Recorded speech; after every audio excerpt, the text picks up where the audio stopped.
Okay guys, so I'm going to send a video to you, and this video is going to be in two parts. This first part is my explanation of what I'm doing, and then the second video will be actual practice in action. So what I want to talk about is what you should do right now if your puppy is out on a walk with you and you see another dog or you see a person. You can really use this as number one, a great socializing opportunity, and number two, a great opportunity to show your puppy what they should do when they're out walking, so that you wind up with a puppy that does something appropriate when they get bigger. So when our puppies are tiny, what we tend to do is completely allow access to anything that they want to meet. So if your puppy sees another dog and they get excited and they start pulling towards that dog, because they're tiny and it's cute right now, a lot of times you allow that type of greeting. Same thing can happen with a person.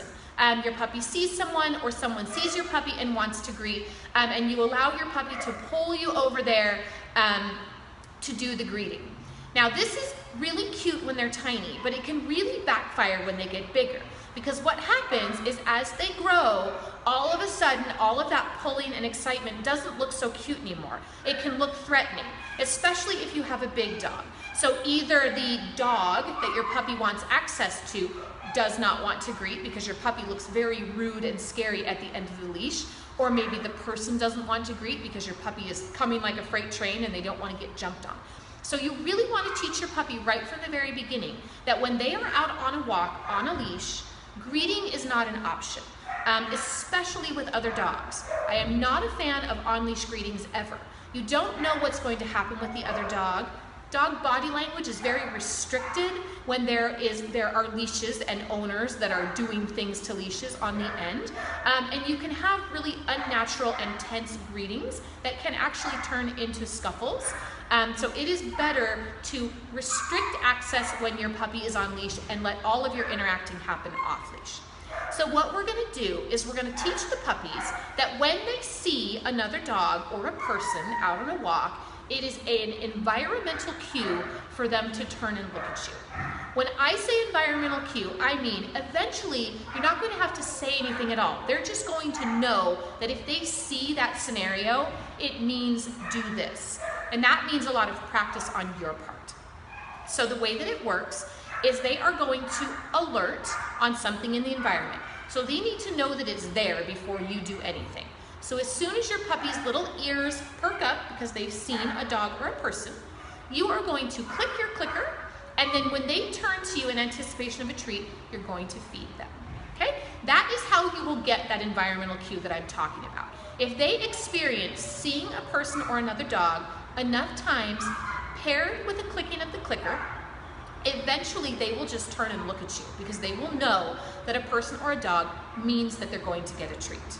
Now, if you install that behavior, you will have a behavior that is incompatible with all of the pulling and getting excited towards something that they want to greet, because your puppy cannot be pulling and getting excited at the same time that they are looking at you.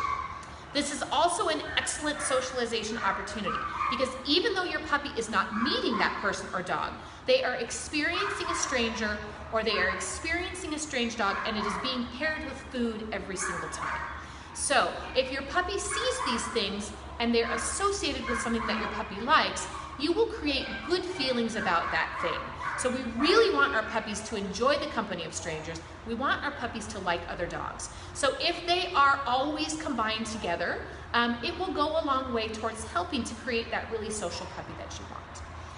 If you are out on a walk and your puppy sees a dog or a person and you click the clicker and they don't respond to it, either because they're too busy looking at that thing or they're already pulling towards it, they might try a little bit of barking, they might try a little bit of going up on hind legs, something like that because they're excited, that means you're too close to whatever it is. It was too exciting for them, or sometimes too scary for them.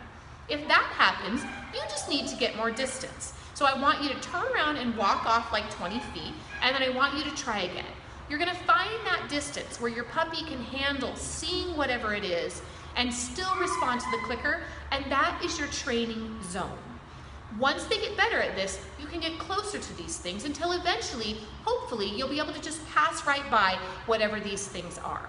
In this way, you can head off some of the reactivity and things that we sometimes see with adult dogs that are so used to being allowed greeting on leash, and then as they get bigger, all of a sudden they're not anymore, but they don't understand that. They get frustrated and they just amp up their displays. They may start, instead of just pulling, they may start barking, they may start going up on hind legs, they may start lunging.